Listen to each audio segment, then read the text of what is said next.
And welcome back. Marshawn Olanio here. Today we're talking about the 5 things that you need in order to create your own extraordinary relationship. Now, why is this important? It's important because nobody wants to be a part of a mundane relationship. Nobody wants to be a part of a toxic relationship. And so what I'm really trying to curate here is for you ladies to specifically understand why it's important to not only to have a relationship, but to have a healthy relationship.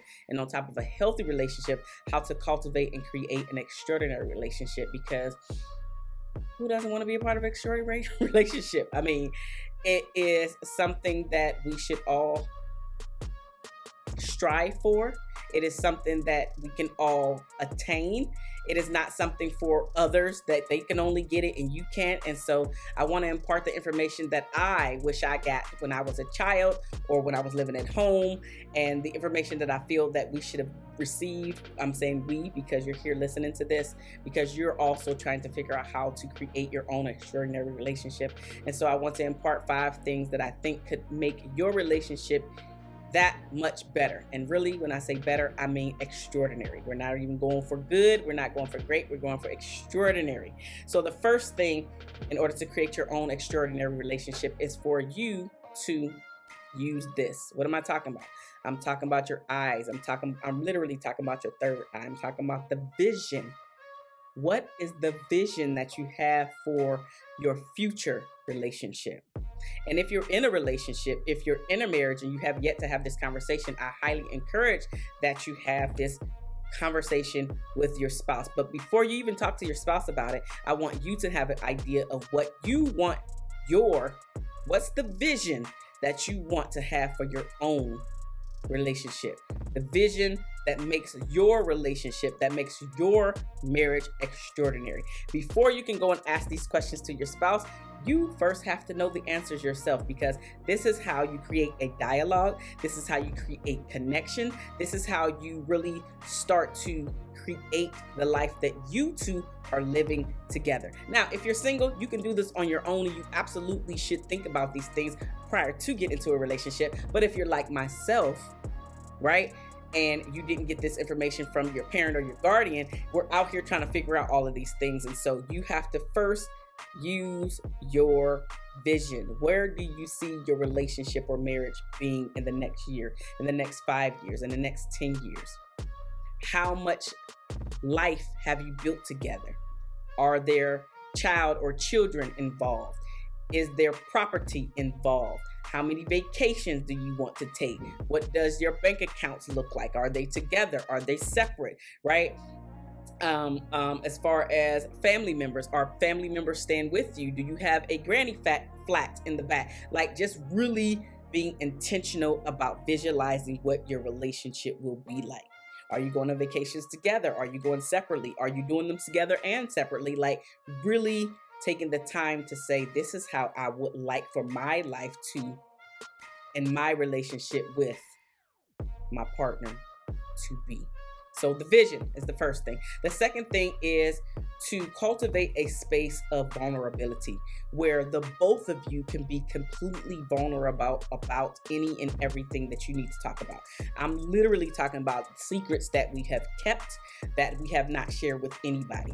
If you're talking about getting into a really connected and creating an extraordinary relationship with your spouse, then them being able to know your deepest, darkest secrets, where you can cry, the things that make you scared, even some of the goals that you're like, oh my God, I'm scared about doing this thing. Like, anything that you can be vulnerable about, even down to, this hurt my feelings. I don't like it when you do this. I don't like the way that I feel when this is said. Like, really just saying, hey, I experienced this as a child.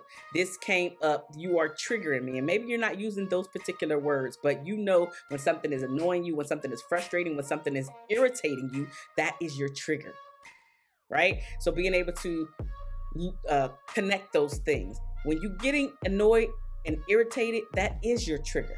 Maybe you might not say trigger. You might just say, this is frustrating the heck out of me. Again, the word, it goes hand in hand.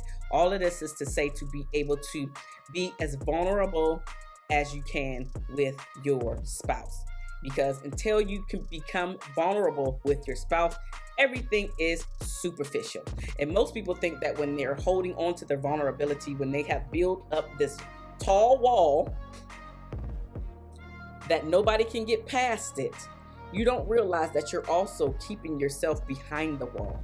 So nobody can penetrate you in front of the wall, but you also can't get to the other people. You can't really touch the other person. You can't let down your guard around people either. So the very wall that you believe that is protecting you is also the wall that is hindering the very thing that you want, which is the connection, which is to create an extraordinary relationship. So understanding that vulnerability is a must in order to have an extraordinary relationship, that is the only way you're going to get it.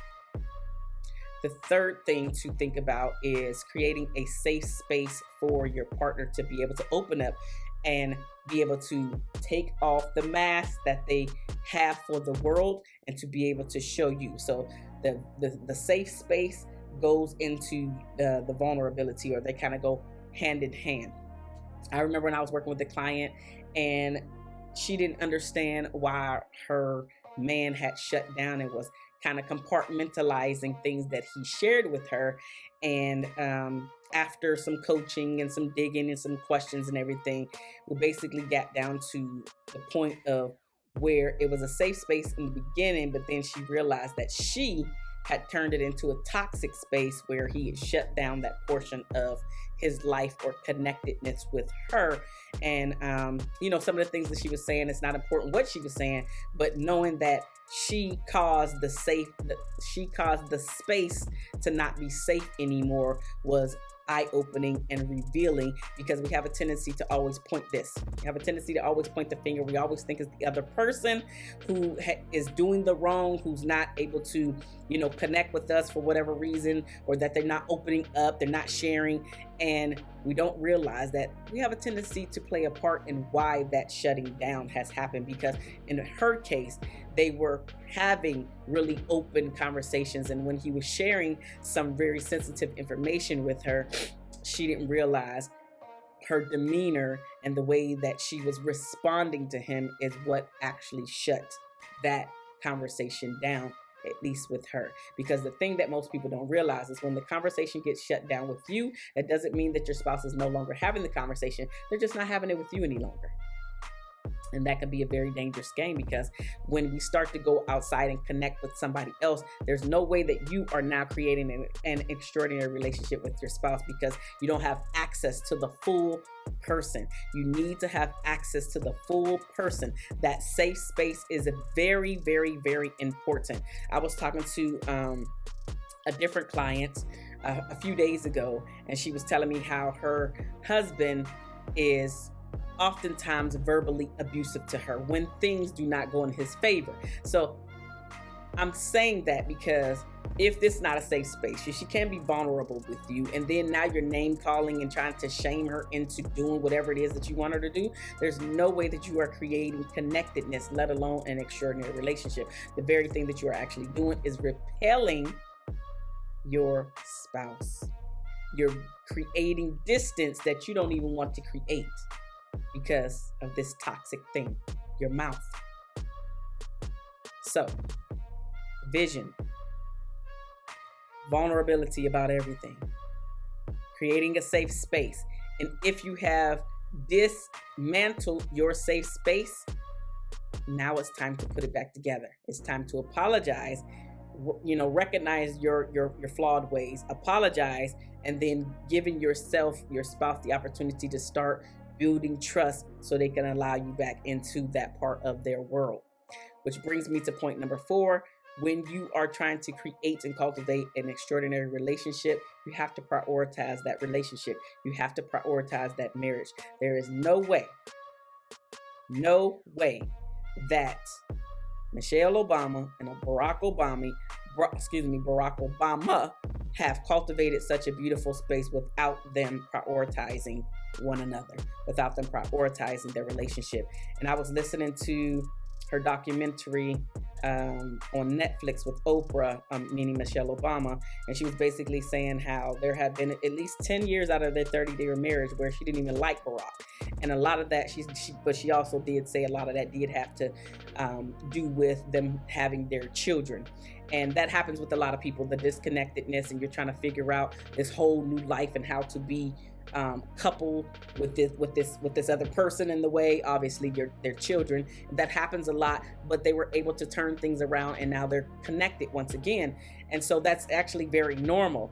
But all of that is to say, if they didn't decide that they wanted to prioritize one another, there's no way that they would have been able to cultivate such an extraordinary relationship with extraordinary communication, being extremely vulnerable with one another.